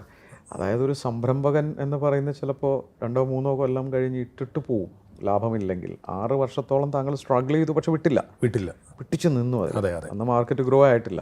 പിന്നീട് എന്ത് സംഭവിച്ചു? പിന്നീട് ക്രമേണ സ്റ്റുഡൻസ് ഓരോരുത്തരും അന്വേഷിച്ച് വരാൻ തുടങ്ങി. പിന്നെ ഇതിനകത്ത് ഇപ്പോഴും ഞാൻ പറഞ്ഞു, ഇതിനകത്തൊരു റിയൽ ചേഞ്ച് വരാൻ തുടങ്ങിയത് 2010 കഴിഞ്ഞോടുകൂടിയിട്ട് ഈ ബാങ്കുകളുടെ ഭാഗത്തുനിന്നും ഓവർസീസ് എഡ്യൂക്കേഷന് പോകുന്ന സ്റ്റുഡൻസിന് ലോൺ കൊടുക്കാനായിട്ട് റിസർവ് ബാങ്കിൻ്റെ പെർമിഷൻസ് ഒക്കെ അതുവരെ ഉണ്ടായിരുന്നില്ല. അതെ, അതുവരെ ഇന്ത്യക്കകത്തുള്ള കോളേജസിൽ പഠിക്കാൻ പോകാനായിരുന്നു അവർ കൊടുത്തുകൊണ്ടിരുന്നത്. അപ്പോൾ ഇത് വന്നതോടുകൂടി നമ്മുടെ നാട്ടിൽ ധാരാളം പ്രോപ്പർട്ടീസ് ഉള്ള ഫാമിലീസ് ഉണ്ട്. അവർക്കപ്പോൾ അവരുടെ കുട്ടികളെ ക്യാഷ് കയ്യിലില്ലെങ്കിലും ഈ പ്രോപ്പർട്ടീസ് ലിക്വിഡിറ്റി ഇല്ല. ലിക്വിഡിറ്റി ഇല്ല. അപ്പോൾ ഇത് കൊളാട്രൽ സെക്യൂരിറ്റി ആയിട്ട് ബാങ്ക് സ്വീകരിക്കാനും അതിന് അഗ്നിസ്റ്റായിട്ട് ബാങ്ക് കൊടുക്കുന്ന ഒരു എഡ്യൂക്കേഷൻ ലോൺ പുറത്ത് പോയി പഠിക്കാനായിട്ട് ഉപയോഗിക്കാൻ പറ്റും എന്നുള്ളത് കൂടെ വന്നത് ഈ മാർക്കറ്റിനെ ശരിക്കും നന്നായിട്ട് ഹെൽപ്പ് ചെയ്തു. പിന്നെ ക്രമേണ സ്റ്റുഡൻസിനാണെങ്കിലും മനസ്സിലായി തുടങ്ങി ഈ പുറത്ത് പഠിക്കാൻ പോയാൽ കിട്ടുന്ന ബെനിഫിറ്റ്സ് എന്ന്. പിന്നെ ഞാൻ തന്നെയാണ് അവരോട് കൗൺസിലിംഗ് നടത്തുമ്പോൾ എൻ്റെ സ്വന്തം അനുഭവങ്ങൾ പറയാറുള്ളത്. പിന്നെ മറ്റൊരു പ്രധാനപ്പെട്ട കാര്യം എന്ന് പറഞ്ഞു കഴിഞ്ഞാൽ, നമ്മളുടെ നാട്ടിൽ ഈ സ്റ്റുഡൻറ്റ് വിസയിൽ പോകുന്ന ആളുകൾക്ക് അവർക്ക് അവിടെ പോയതിന് ശേഷം പഠിച്ചിട്ട് ഭൂരിഭാഗം പേരും തിരിച്ചു വരുന്നൊരു കാലഘട്ടമായിരുന്നു അത് അന്നത്തെ കാലഘട്ടത്തിൽ. പക്ഷേ പഠിക്കാൻ പോകുന്നൊരു സ്റ്റുഡൻറ്റിന് അവിടെ ചെന്ന് പഠിച്ചതിന് ശേഷം അവിടെ തന്നെ സെറ്റിൽ ചെയ്യാൻ പറ്റുന്ന സൗകര്യമുള്ളൊരു രാജ്യമാണ് ഞാൻ തുടക്കത്തിൽ തന്നെ തിരഞ്ഞെടുത്തത്. ഏത് രാജ്യങ്ങളാണ്? കാനഡയാണ്. US പോലും അല്ല. കാരണം ഞാൻ US പഠിച്ചിട്ട് എനിക്ക് US നിന്ന് പുറത്ത് പോകേണ്ടി വന്നത് അവിടുത്തെ ഇമിഗ്രേഷൻ നിയമങ്ങൾ അത്രമാത്രം അനുകൂലമല്ലാത്തതാണ് എന്ന് മനസ്സിലാക്കി തുടങ്ങും. പക്ഷേ കാനഡ അങ്ങനെയല്ല. ഞാൻ കാനഡയിൽ നിന്നിരുന്നെങ്കിൽ ആ സമയത്ത് എനിക്ക് കനഡിയൻ PR കിട്ടുമായിരുന്നു. പക്ഷേ അത് വേണ്ടെന്ന് വെച്ചിട്ടാണ് ഞാൻ തിരിച്ച് ഇവിടെ വന്നത്. പക്ഷേ എനിക്കറിയാം കാനഡയിൽ പോകുന്നൊരു ഇൻ്റർനാഷണൽ സ്റ്റുഡൻറ്റിന് അവിടെയുള്ള പ്രോപ്പറായിട്ടുള്ളൊരു യൂണിവേഴ്സിറ്റിയിൽ പഠിച്ചു കഴിഞ്ഞാൽ അവർക്ക് അവിടെ പെർമനൻ്റ് ആയിട്ട് സെറ്റിൽ ചെയ്യാൻ പറ്റുന്ന ഇമിഗ്രേഷൻ നിയമങ്ങൾ അവിടെ ഉണ്ടെന്നുള്ളത് വ്യക്തമായിട്ട് മനസ്സിലാക്കിയിട്ടാണ് ഞാൻ ഇവിടെ അതിലേക്ക് വന്നത്. അപ്പോൾ ഈ 6 കൊല്ലം കഴിഞ്ഞിട്ടുള്ള പതുക്കെ മാർക്കറ്റ് ലോൺ കൊടുത്തു തുടങ്ങിയപ്പോൾ മാറി, പിന്നീട് ഒരു ഗ്രോത്ത് ഉണ്ടായോ? പിന്നീടൊരു എക്സ്പൊണൻഷ്യൽ ഗ്രോത്ത് എന്ന് തന്നെ വേണമെങ്കിൽ പറയാം. പിള്ളേർ പോയി തുടങ്ങി. അതെ. പിന്നെ ആ ടൈമായപ്പോൾ എൻ്റെ മകനും കൂടെ ഈ ബിസിനസ്സിലേക്ക് വന്നു. ഹെൽപ്പ് ചെയ്യാനായിട്ട് പേര് വിഘ്നേഷും ബിസിനസ്സിലേക്ക് വന്നു. പഠനം കഴിഞ്ഞ് വന്നു. അതെ, വിഘ്നേഷ് എഞ്ചിനീയറിംഗ് കഴിഞ്ഞു. പിന്നെ ഒരു ഷിപ്പിങ്ങിൻ്റെ ഒരു കോഴ്സ് കഴിഞ്ഞാൽ. പക്ഷേ അദ്ദേഹം കൂടെ ഒന്നുകൂടി എനിക്ക് കുറച്ചും കൂടെ കൂടുതൽ എൻ്റെ സഹായിക്കാൻ ഒരാളും കൂടെ ഒരു വലം കൈയും കൂടി വന്നു. പിന്നെ ഞങ്ങൾ രണ്ടുപേരും കൂടെ പ്ലാൻ ചെയ്തിട്ടാണ് കാര്യങ്ങളെല്ലാം മുന്നോട്ട് കൊണ്ടുപോയത്. പിന്നീട് നടന്ന ചരിത്രമാണ്. പിന്നെ ഞങ്ങൾ തിരിഞ്ഞു നോക്കിയിട്ടില്ല. ഇപ്പോൾ ഏതൊക്കെ രാജ്യങ്ങളിലേക്കാണ് താങ്കൾ ഏറ്റവും കൂടുതൽ അയക്കുന്നത്? ഞാൻ മുന്നേ പറഞ്ഞതുപോലെ തന്നെ കാനഡയാണ്. പിന്നെ അത് കഴിഞ്ഞാൽ UK, US, Australia, New Zealand. English speaking countries എപ്പോഴും താങ്കൾക്ക് പ്രിയപ്പെട്ട കാനഡ തന്നെയാണ്. അതെ. എനിക്ക് പ്രിയപ്പെട്ടെന്നുള്ളതിനേക്കാളും കൂടുതലും ഞാൻ കാണുന്നത് സ്റ്റുഡൻസിന് ഏറ്റവും ബെനിഫിഷ്യൽ ആയിട്ടുള്ളത്. കാരണം നമ്മുടെ നാട്ടിൽ നിന്ന് പഠിക്കാൻ പോകുന്ന ഒരാൾ ഇപ്പോൾ കാനഡയാണെന്നുണ്ടെങ്കിലും UK ആണെങ്കിലും they are spending around 20 to 30 lakhs വേണ്ടി വരുന്നുണ്ട്. അവിടെ പോയി അത്രയും സ്പെൻഡ് ചെയ്തിട്ട് തിരിച്ച് ഇന്ത്യയിൽ വന്നു കഴിഞ്ഞാൽ അവർ ചിലവാക്കിയ ആ പൈസ ഇവിടെയുള്ളൊരു ഏറ്റവും വലിയൊരു കോർപ്പറേറ്റിൽ ജോലി കിട്ടിയാൽ പോലും അതിൻ്റെ ഒരു ബ്രേക്ക് ഈവൻ ആണെങ്കിൽ തന്നെ വർഷങ്ങളെടുക്കും. ആയുസ് മുഴുവൻ ജോലി ചെയ്യേണ്ടി വരും. വേറെ ഇപ്പോൾ കാനഡ ആണെന്നുണ്ടെങ്കിൽ ഒരു അഡ്വാൻറ്റേജ് അവർക്ക് അവിടുത്തെ മിനിമം എംപ്ലോയ്മെൻറ്റ് പ്രൊട്ടക്ഷൻ ആക്ട് പ്രകാരം മിനിമം വേജസ് കണ്ടീഷനൊക്കെ ഉള്ളതുകൊണ്ട് വിത്തിനൊരു 2 to 3 ഇയേഴ്സിലുള്ള അവരുടെ ഇൻവെസ്റ്റ്മെൻറ്റ് മുഴുവൻ അവർക്ക് തിരിച്ചെടുക്കാനുള്ളൊരു സൗകര്യമുണ്ട്. മാത്രമല്ല കാനഡ എന്ന് പറഞ്ഞാൽ ഇന്ത്യയെക്കാളും ഏതാണ്ട് 5 ഇരട്ടി വലിപ്പമുള്ള രാജ്യമാണ്. പക്ഷേ അവരുടെ പോപ്പുലേഷൻ എന്ന് പറയുന്നത് കേരളത്തിൻ്റെ അത്രയും പോപ്പുലേഷനേ ഉള്ളൂ. അതിൽ തന്നെ ഏതാണ്ട് ഒരു 50 to 60% പോപ്പുലേഷനും ഏജിങ് പോപ്പുലേഷനിലേക്ക് മാറിക്കൊണ്ടിരിക്കുകയാണ്. ജപ്പാനും ഇപ്പോൾ കേരളം അങ്ങനെയൊക്കെ അപ്പോൾ ഒരു ഹ്യൂജ് മാൻ പവർ ഡെഫിസിറ്റാണ് കാനഡയിൽ ഇപ്പം അവിടെ വന്നുകൊണ്ടിരിക്കുന്നത്. അതിനെ കോമ്പൻസേറ്റ് ചെയ്യാനായിട്ട് കനേഡിയൻ ഗവൺമെൻറ് ആണെങ്കിലും ഏറ്റവും കൂടുതൽ അവർ നോക്കുന്നത് ഈ ഇൻ്റർനാഷണൽ സ്റ്റുഡൻസ് ആയിട്ട് കാനഡയിൽ വരുന്ന ക്വാളിറ്റി സ്റ്റുഡൻസിനെയാണ്. അവിടെയാണ് എനിക്ക് താങ്കളോട് ചോദിക്കാനുള്ളത്. താങ്കളുടെ സ്ഥാപനം പോലെ ഫെയർ ഫ്യൂച്ചർ, ഫെയർ അഥവാ ചെയ്യുന്ന കാര്യങ്ങൾ ഒരു വൃത്തിയായി അല്ലെങ്കിൽ എന്താ പറയുക കള്ളത്തരമില്ലാതെ ഫെയറായിട്ട് ചെയ്യുക, ഫ്യൂച്ചർ അഷ്യൂർ ചെയ്യുക, അതാണ് താങ്കളുടെ സ്ഥാപനത്തിൻ്റെ പോലും. എന്താണ് നിങ്ങളും ബാക്കി ഈ ഇൻഡസ്ട്രിയിലും തമ്മിൽ വ്യത്യാസം? ഒരുപാട് കൺസൾട്ടൻസികൾ ഇപ്പോൾ ഉണ്ട്. അതിനകത്ത് ഞങ്ങൾ ചെയ്യുന്നതെന്ന് പറഞ്ഞാൽ തുടക്കം തൊട്ട് തന്നെ ഞങ്ങൾ എപ്പോഴും ഫോക്കസ് ചെയ്യുന്നത് സ്റ്റുഡൻറ്റിൻ്റെ ബെനിഫിറ്റാണ്. സ്റ്റുഡൻറ്റിൻ്റെ ബെനിഫിറ്റ് ഇൻ ദ സെൻസ് ഞാൻ നേരത്തെ പറഞ്ഞല്ലോ, നല്ലൊരു എമൗണ്ട് ഇൻവെസ്റ്റ് ചെയ്തിട്ടും അവരുടെ ടൈമും അവരുടെ പേരൻസിൻ്റെ ലൈഫ് ലോങ് സേവിങ്സൊക്കെ ഉപയോഗിച്ചിട്ട് പോകുന്നവരാണ്. അവർക്ക് ബുദ്ധിമുട്ടുണ്ടാവരുത് നാളെ, അല്ലെങ്കിൽ അവരുടെ തീരുമാനം തെറ്റിപ്പോയി എന്ന് അവരൊരിക്കലും പറയാത്ത രീതിയിലുള്ളൊരു സർവീസ് നമ്മൾ കൊടുക്കുക എന്നുള്ളത് മാത്രമാണ് ഈ ഇൻഡസ്ട്രിയിൽ സസ്റ്റെയിൻ ചെയ്യാൻ ഏറ്റവും മതി. ഞാൻ പറഞ്ഞു 20 വർഷമായി ഇപ്പോഴും ഞങ്ങൾ ഓരോ ദിവസവും ഞങ്ങളുടെ ബിസിനസ് കൂടിക്കൊണ്ടിരിക്കുന്നതിൻ്റെ കാരണം എന്ന് പറഞ്ഞാൽ ഞങ്ങളുടെ പോയ സ്റ്റുഡൻസിൻ്റെ റെഫറൻസിലാണ് പുതിയ ആൾക്കാർ ഞങ്ങളുടെ ഓഫീസിലേക്ക്. നിങ്ങൾ എവിടെയാണ് വിടുന്നത്? ഏത് എല്ലാത്തരം യൂണിവേഴ്സിറ്റികളിലേക്കാണ്? ഇല്ല, ഞങ്ങൾ കാനഡയിലാണെങ്കിലും UK യിലാണെങ്കിലും US യിലാണെങ്കിലും ഗവൺമെൻറ് യൂണിവേഴ്സിറ്റീസിൽ മാത്രമേ സ്റ്റുഡൻസിനെ അയക്കൂ. ഗവൺമെൻറ് യൂണിവേഴ്സിറ്റീസിൽ പ്രൈവറ്റിലേക്ക് ഞങ്ങൾ അയക്കില്ല. എന്തുകൊണ്ടാണെന്ന് വെച്ചാൽ ഞാൻ കാനഡയിലും US യിലും ഉണ്ടായിരുന്ന സമയത്ത് ഞാൻ നേരിട്ട് കണ്ടിട്ടുണ്ട് പ്രൈവറ്റ് യൂണിവേഴ്സിറ്റിയിലെ ക്വാളിറ്റി ഓഫ് എഡ്യൂക്കേഷനും ഒരു ഗവൺമെൻറ് യൂണിവേഴ്സിറ്റി എഡ്യൂക്കേഷനും തമ്മിൽ വളരെയധികം വ്യത്യാസം. നമ്മുടെ നാടിന് വിപരീതമാണ്, നേരെ വിപരീതമാണ്. പല അവിടുത്തെ പ്രൈവറ്റ് കോളേജസ് എന്ന് പറയുന്നത് യൂണിവേഴ്സിറ്റീസില്ല, പ്രൈവറ്റ് കോളേജ് എന്ന് പറഞ്ഞാൽ ഇവിടുത്തേക്ക് ഒരു 4 സ്റ്റോറിഡ് ബിൽഡിങ്ങിൽ ഒരു ഫ്ലോർ എടുത്തിട്ട് ചെയ്യുന്നത് പോലെയാണ് അവിടെ ഒരു ഇൻസ്റ്റിറ്റ്യൂട്ടിനെയാണ് അവർ ഈ കോളേജ് എന്ന യൂണിവേഴ്സിറ്റി ഒക്കെ പറയുന്നത്. അത് നാളെ ഇവിടെ ഉണ്ടാവണം തന്നെ ഉറപ്പില്ല, പ്രൈവറ്റ് മാനേജ്മെൻറ്റ് നടത്തുന്നതാണ്. അപ്പോൾ അവർക്ക് സ്റ്റുഡൻസ് വന്നാലോ അവരല്ലെങ്കിൽ അവർ പഠിപ്പിക്കുന്നത് നല്ലതാവണമെന്ന് യാതൊരു നിർബന്ധമുള്ള ആൾക്കാരായിട്ട് ക്വിക്ക് മണിയാണ്. പക്ഷേ എന്ന് വെച്ചാൽ എല്ലാവരും അങ്ങനെയാണെന്ന് ഞാൻ പറയുകയില്ല. പക്ഷേ ഭൂരിഭാഗവും അങ്ങനെയാണ്. നേരെ തിരിച്ചാണ് ഗവൺമെൻറ് യൂണിവേഴ്സിറ്റീസിൽ ആവറേജ് സ്റ്റുഡൻറ് സ്ട്രെങ്ത് എന്ന് പറയുന്നത് 20,000-30,000 സ്റ്റുഡൻസ് പഠിക്കുന്ന ക്യാമ്പസ് ആയിരിക്കണം. 1000 ഏക്കർ 1500 ഏക്കറൊക്കെയുള്ള ഹ്യൂജ് ക്യാമ്പസുകളാണ്. അവിടെ പഠിക്കാൻ വരുന്ന സ്റ്റുഡൻസിന് കിട്ടുന്ന ആ ഒരു അറ്റ്മോസ്ഫിയർ, അവിടുത്തെ ക്വാളിറ്റി എഡ്യൂക്കേഷൻ, അവരുടെ ലൈബ്രറി സപ്പോർട്ട്, അവരുടെ ലാബ് ഫെസിലിറ്റീസ്, അവിടെ പഠിപ്പിക്കുന്ന ഫാക്കൽറ്റീസിൻ്റെ ക്വാളിഫിക്കേഷൻ, എല്ലാ 5 വർഷം കൂടുമ്പോഴും അവരൊരു റിസർച്ചിനകത്ത് ഇൻവോൾവ് ആയിരിക്കണം എന്നുള്ള കണ്ടീഷൻ. പിന്നെ എല്ലാ വർഷവും അവരുടെ സിലബസ് അവർ അപ് ടു ഡേറ്റ് ആയിട്ട് മാറ്റിക്കൊണ്ടിരിക്കുന്നു. ഇതെല്ലാം വെച്ച് നോക്കുമ്പോൾ നമ്മൾ അയക്കുന്ന സ്റ്റുഡൻറ്റ് അവിടെ പോയി കഴിഞ്ഞാൽ അവരൊരുപാട് പ്രതീക്ഷയോട് കൂടിയിട്ട് അവിടെ ചെല്ലുന്ന ആൾക്കാരാണ്. അവർക്ക് അവിടെ ആ കോഴ്സ് കഴിഞ്ഞാൽ അലഞ്ഞു തിരിഞ്ഞ് നടക്കാതെ തന്നെ അവർക്കൊരു എംപ്ലോയ്മെൻറ്റ് കിട്ടണം. സബ്സിക്വൻ്റായിട്ട് അവർക്ക് അവരുടെ ഫാമിലിയെ കൊണ്ടുവരാൻ ഉദ്ദേശിക്കുന്നവരാണെങ്കിൽ അവർക്ക് അവരെ കൊണ്ടുവരാൻ പറ്റണം. ദെൻ കോഴ്സ് കഴിഞ്ഞ ശേഷം അവരവിടെ എംപ്ലോയ്മെൻറ്റായി പിന്നീട് അവർക്ക് അവിടെ ആ നാട്ടിൽ തന്നെ പെർമനൻ്റായിട്ട് സെറ്റിൽ ചെയ്യണമെന്നുണ്ടെങ്കിൽ ഇതെല്ലാം സാധിക്കുന്നതിൻ്റെ ഏറ്റവും ആദ്യ ചുവടുവയ്പ് എന്ന് പറഞ്ഞത് കൃത്യമായിട്ടുള്ള മാർഗ്ഗനിർദ്ദേശം കൊടുത്തിട്ട് കറക്റ്റായിട്ടുള്ളൊരു ക്യാമ്പസിലേക്ക് അവരെ ഗൈഡ് ചെയ്ത് കൊടുക്കുക എന്നുള്ളത്. എൻ്റെ സ്വന്തം അനുഭവത്തിൽ ഞാൻ നേരിട്ട് കണ്ടിട്ടുണ്ട്. ഒരിക്കലും എനിക്ക് അതങ്ങനെ അല്ലാത്ത രീതിയിൽ ബിസിനസ് മാത്രം കണ്ടുകൊണ്ട് വോള്യം കൂട്ടാനായിട്ടുള്ള ഒരു രീതിയിൽ ഞങ്ങൾ ഈ ഗവൺമെൻറ് യൂണിവേഴ്സിറ്റി എന്ന് പറഞ്ഞാൽ അപ്പോൾ അവിടുത്തെ ഒരു സിറ്റിസണിന് കിട്ടുന്ന പ്രിവിലേജ് നമുക്ക് കിട്ടുമോ? ഗവൺമെൻറ് യൂണിവേഴ്സിറ്റി പഠിക്കാനായിട്ട് പോകുന്നൊരു ഇൻ്റർനാഷണൽ സ്റ്റുഡൻറ്റിന് അവിടുത്തെ ഒരു സ്റ്റുഡൻറ്റിന് ഉള്ള എല്ലാ പ്രിവിലേജസും ഇൻ്റർനാഷണൽ സ്റ്റുഡൻറ്റിന് ഒരു തരത്തിലുള്ള ലൈഫ് സെക്യൂർഡാണ്. അതെ, വേർതിരിവ് അവിടെ ഇല്ല. അപ്പോൾ ആ യൂണിവേഴ്സിറ്റികളിലേക്ക് മാനദണ്ഡങ്ങൾ വളരെ സ്ട്രിക്റ്റ് ആണോ, കോസ്റ്റ് കൂടുതലാണോ, എന്താണ്? അതെ, ആ യൂണിവേഴ്സിറ്റിയിൽ അഡ്മിഷൻ കിട്ടണമെന്നുണ്ടെങ്കിൽ അവർക്ക് അവരുടേതായിട്ടുള്ളൊരു ഫീസ് സ്ട്രക്ചർ ഉണ്ടാകും. അത് പൊതുവെ പ്രൈവറ്റ് കോളേജസിനേക്കാളും കൂടുതലായിരിക്കും. ഒരു എക്സാമ്പിൾ പറഞ്ഞാൽ ഇപ്പോൾ ഒരു പ്രൈവറ്റ് കോളേജിൽ ഒരു വർഷത്തെ ഒരു ട്യൂഷൻ ഫീസ് ഒരു ബിസിനസ് കോഴ്സ് പഠിക്കാൻ പോകുന്ന ആൾക്കൊരു 7 lakhs ആണെങ്കിൽ ഒരു സെയിം ടൈറ്റിലുള്ളൊരു പ്രോഗ്രാം ഒരു ഗവൺമെൻറ് യൂണിവേഴ്സിറ്റി പഠിക്കുമ്പോൾ ഏതാണ്ട് ഒരു വർഷം 11 ലക്ഷം രൂപയാവും. പക്ഷേ ഈ ഡിഫറൻസ് എന്ന് പറയുന്നത് ക്വാളിറ്റിയും അഷ്വറൻസ് ഓഫ് ലൈഫ് എന്ന് പറയുന്നത്, അല്ലെങ്കിൽ ഫ്യൂച്ചർ എന്ന് പറയുന്നത്. പിന്നെ എംപ്ലോയ്മെൻറ്റ് പോസിബിലിറ്റി. ഒരിക്കലും അവിടുത്തെ ഒരു പ്രൈവറ്റ് കോളേജിൽ ഒരു എംപ്ലോയർ വന്നിട്ട് ഒരു ക്യാമ്പസ് സെലക്ഷനോ ജോബ് ഫെയറോ നടത്താറില്ല. അവരെല്ലാവരും പോകുന്ന ഈ ഗവൺമെൻറ് യൂണിവേഴ്സിറ്റിയിലും ഗവൺമെൻറ് ക്യാമ്പസുകളിലേ പോവുകയുള്ളൂ. അപ്പോൾ നമ്മൾ വിടുന്ന സ്റ്റുഡൻറ്റിനെ സംബന്ധിച്ചിടത്തോളം നാളെ അവർക്കൊരു എംപ്ലോയ്മെൻറ്റ് കിട്ടാനായിട്ട് ഏറ്റവും സൂട്ടബിൾ ആയിട്ടുള്ളൊരു അറ്റ്മോസ്ഫിയറിലേക്ക് അവരെ വിടുക, അവരെ ആ തരത്തിൽ എംപ്ലോയ്മെൻറ്റ് റെഡിനെസ്സിലേക്ക് അവരെ മോൾഡ് ചെയ്ത് കൊണ്ടുവരാനായിട്ടും പറ്റുന്ന ഒരു സിറ്റുവേഷൻ കിട്ടുന്ന എപ്പോഴും ഈ പറയുന്ന ഗവൺമെൻറ് കോളേജസിലും ഗവൺമെൻറ് യൂണിവേഴ്സിറ്റീസിലാണ്. പിന്നെ IELTS അല്ലെങ്കിൽ GMAT, GRE ഇതുപോലുള്ള അഡ്മിഷൻ റിക്വയർമെൻറ്റ്സ്, നല്ല മാർക്ക് വേണം, പിന്നെ അവിടെ ഉഴപ്പാൻ പറ്റില്ല, അറ്റൻഡൻസ് വേണം, ഇങ്ങനെയുള്ള കാര്യങ്ങളെല്ലാം ഉള്ളതുകൊണ്ട് അപ്പോൾ അഷ്വേർഡാണ്. അഷ്വേർഡ് എന്ന് പറഞ്ഞാൽ സ്റ്റുഡൻറ്റിൻ്റെ കോൺട്രിബ്യൂഷൻ അതിനകത്ത് നിർബന്ധമായിട്ടുണ്ടാവണം. പക്ഷേ മറ്റതുപോലെയല്ല.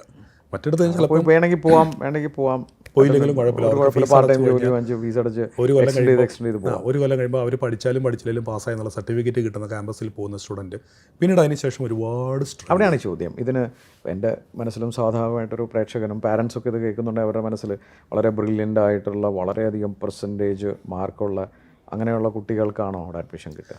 പൊതുവേ അങ്ങനെയാണ് എങ്കിൽ പോലും കാനഡയിലും യു എസിലും ഒക്കെ തന്നെ ധാരാളം യൂണിവേഴ്സിറ്റികൾ ഇൻ്റർനാഷണൽ സ്റ്റുഡൻസിന് അവർ നേരത്തെ പഠിച്ചിരുന്ന സമയത്ത് ഒരു പക്ഷേ മാർക്ക് കുറഞ്ഞു പോയിട്ടുണ്ടെങ്കിലും ഇനി അവരവിടെ പഠിക്കാൻ വന്നാൽ പ്രോപ്പറായിട്ട് അവരൊരു എഡ്യൂക്കേഷൻ അവിടെ കണ്ടിന്യൂ ചെയ്യും എന്ന ഒരു അഷുറൻസ്, സ്റ്റേറ്റ്മെൻറ്റ് ഓഫ് പർപ്പസ് എന്നൊക്കെ പറഞ്ഞ് നമ്മൾ എസ് ഒക്കെ കൊടുക്കണം. അപ്പോൾ അതൊക്കെ കൊടുത്തു കഴിഞ്ഞാൽ ധാരാളം സ്റ്റുഡൻസ് ഞങ്ങളുടെ കേസിലാണെങ്കിൽ 40%, 45% മാർക്കുണ്ടായിരുന്ന പലരും ഇനി ഒരു ഫോറിൻ എഡ്യൂക്കേഷൻ അവർക്ക് സാധിക്കില്ല എന്ന് കരുതിയവർക്കൊക്കെ ഞങ്ങൾക്ക് ഹെൽപ്പ് ചെയ്ത് കൊടുത്തിട്ട് അവർക്ക് അവിടെ പഠിക്കാൻ പോകാനായിട്ട് സാധിച്ചിട്ടുണ്ട്. Very good. അപ്പോൾ ഒരു ഇൻഡസ്ട്രിയിലെ ഒരു റിജക്ഷൻ സ്റ്റാൻഡേർഡും വിസ റിജക്ഷനും നിങ്ങളുടെ എങ്ങനെയാണ്? ഇൻഡസ്ട്രിയിൽ പൊതുവായൊരു വിസ സക്സസ് റേറ്റ് എന്ന് പറഞ്ഞാൽ ഒരു 100 സ്റ്റുഡൻസ് വിസ ആപ്ലിക്കേഷൻ ഫയൽ ഒരു 30 to 40% ആൾക്കാർക്കാണ് ഇങ്ങനെയുള്ള രാജ്യങ്ങളിലേക്ക് വിസ കിട്ടുന്നത്. പൊതുവായി ഇൻഡസ്ട്രിയുടെ സ്റ്റാൻഡേർഡ് ഉണ്ട്. പക്ഷേ ഫെയർ ഫ്യൂച്ചറിൽ ഞങ്ങളുടെ സ്റ്റുഡൻസിൻ്റെ കേസ് നോക്കണമെങ്കിൽ 95% ആണ്. 95%? അതെ. കാരണം ഗവൺമെൻറ് ആണ്, അവർ ചിന്തിക്കുക പോലും വേണ്ട, വിസ അടിച്ച് തരേണ്ട ആവശ്യമുള്ളൂ. പിന്നെ ഈ 5% എന്ന് പറയുന്നത് വേറെ എന്തെങ്കിലും ചിലപ്പോൾ ഹെൽത്ത് ഇഷ്യൂസും ഉണ്ടാകും, അല്ലെങ്കിൽ ചിലപ്പോൾ അവരുടെ പേരൻസിൻ്റെ ഫിനാൻഷ്യൽ ബാക്ക്ഗ്രൗണ്ട് കാണി ചിലപ്പോൾ കൺവിൻസിങ് ആയില്ല എന്നുണ്ടെങ്കിൽ അങ്ങനെ വരാം. അവരുടെ പെർഫോമൻസ് ഇൻ്റർവ്യൂ അത് പറയുമ്പോഴത്തേക്ക് എടുത്തു പറയുന്ന മറ്റൊരു കാര്യം, ഇപ്പം ഞങ്ങളുടെ ഓഫീസിൽ ഇപ്പോഴും വരുന്ന പല ആൾക്കാരും മറ്റ് പല സ്ഥലങ്ങളിൽ 4 പ്രാവശ്യം വിസ ആപ്ലിക്കേഷൻ ഫയൽ ചെയ്തിട്ട് റിജക്ഷൻ ആയിട്ടുള്ള കേസുകൾ ഞങ്ങൾക്ക് വന്നിട്ട് ഞങ്ങൾ നോക്കുമ്പോൾ അവരുടെ ഫയലിനകത്ത് ഒരുപാട് മിസ്റ്റേക്സുകൾ വരുത്തിയത് കൊണ്ട് അവർക്ക് വിസ കിട്ടാതെ പോയെന്നുള്ള മനസ്സിലാക്കിയിട്ട് അതിന് വേണ്ട കറക്ഷൻസ് ചെയ്ത് കൊടുത്തിട്ട് 5ാമത്തെ പ്രാവശ്യം ഫയൽ ചെയ്തിട്ട് ഞങ്ങൾ വഴി വിസ കിട്ടുന്ന 100 കണക്കിന് കേസസ്. അതിനർത്ഥം താങ്കളുടെ ഒരു പേഴ്സണൽ സ്ട്രെങ്ത് എന്ന് പറയുന്നത് ഡോക്യുമെൻറ്റേഷനാണ്. ഡോക്യുമെൻറ്റേഷൻ, ആ ഒരു ക്രാഫ്റ്റ്മാൻഷിപ്പ്, അത് വളരെ മെത്തഡോളജിക്കലി ചെയ്യേണ്ട ഒരു കാര്യമാണ്. വിസ ഓഫീസറുടെ മുൻപിൽ അഡ്മിഷൻ കിട്ടുന്ന കഴിഞ്ഞാൽ അടുത്ത സ്റ്റേജ് എന്ന് പറഞ്ഞാൽ വിസയാണ്. അഡ്മിഷൻ കിട്ടുന്ന പല സ്റ്റുഡൻസിനും അപ്പോൾ വിസ കിട്ടാറില്ല എന്ന് പറഞ്ഞാൽ ഓപ്പറേഷൻ സക്സസ് പേഷ്യൻ്റ് ആയിട്ട് എന്നുള്ളൊരു സിറ്റുവേഷൻ വരാറുണ്ട്. അപ്പോൾ വിസ കിട്ടണമെന്നുണ്ടെങ്കിൽ അതിന് അതിൻ്റേതായിട്ടുള്ള രീതികളുണ്ട്. അപ്പോൾ വിസ ഓഫീസറുടെ മുൻപിൽ അഡ്മിഷൻ കിട്ടിയ ഒരു സ്റ്റുഡൻറ്റിൻ്റെ വിസ ആപ്ലിക്കേഷൻ ഫയൽ ചെയ്യുമ്പം ആ വിസ ഓഫീസർ ഈ സ്റ്റുഡൻറ്റിൻ്റെ ഫയൽ കണ്ടു കഴിഞ്ഞാൽ അവർക്ക് വിസ കൊടുക്കണം എന്ന കോൺഫിഡൻസ് ആ വിസ ഓഫീസർക്ക് കിട്ടത്തക്ക രീതിയിൽ നമ്മളതിനെ ഡോക്യുമെൻ്റ് ചെയ്യണം. അതൊരിക്കലും ഒരു സ്റ്റുഡൻറ്റ് ചിലപ്പം അവർ ജീവിതത്തിൽ ആദ്യമായിട്ടായിരിക്കും ഒരു സ്റ്റുഡൻറ്റ് വിസ ആപ്ലിക്കേഷൻ എംബസിയിൽ ഫയൽ ചെയ്യുന്നത്, കാനഡയോ UK US ഒക്കെ ഫയൽ ചെയ്യുന്നത്. അപ്പോൾ ആ വിസ ഓഫീസർ എന്തൊക്കെയാണ് അവരുടെ മനസ്സിൽ വരുന്നുള്ളതിനെക്കുറിച്ച് നമുക്ക് ആദ്യം തന്നെ ഒരു ഐഡിയ ഉണ്ടാവണം. അതനുസരിച്ച് കേസ് ടു കേസ് ചെയ്യണം. എല്ലാ സ്റ്റുഡൻസിനും ഒരുപോലെ വിസ ആപ്ലിക്കേഷൻ ഡോക്യുമെൻറ്റേഷൻ ചെയ്യാൻ പറ്റില്ല. അപ്പോൾ ഓരോ സ്റ്റുഡൻറ്റിൻ്റെയും ബാക്ക്ഗ്രൗണ്ട് വ്യത്യാസമാണെങ്കിൽ അതനുസരിച്ചിട്ട് അവരെടുക്കുന്ന കോഴ്സ് ഏതാണ്, അവർ പോകുന്ന ലൊക്കേഷൻ ഏതാണ്, അവരിവിടെ പഠിച്ചത് എന്താണ്, അവരുടെ പേരൻസ് എങ്ങനെയുള്ളവരാണ്, അവർക്ക് ഇതിനുള്ള ഫൈനാൻഷ്യൽ സ്ട്രെങ്ത് ഉണ്ടോ.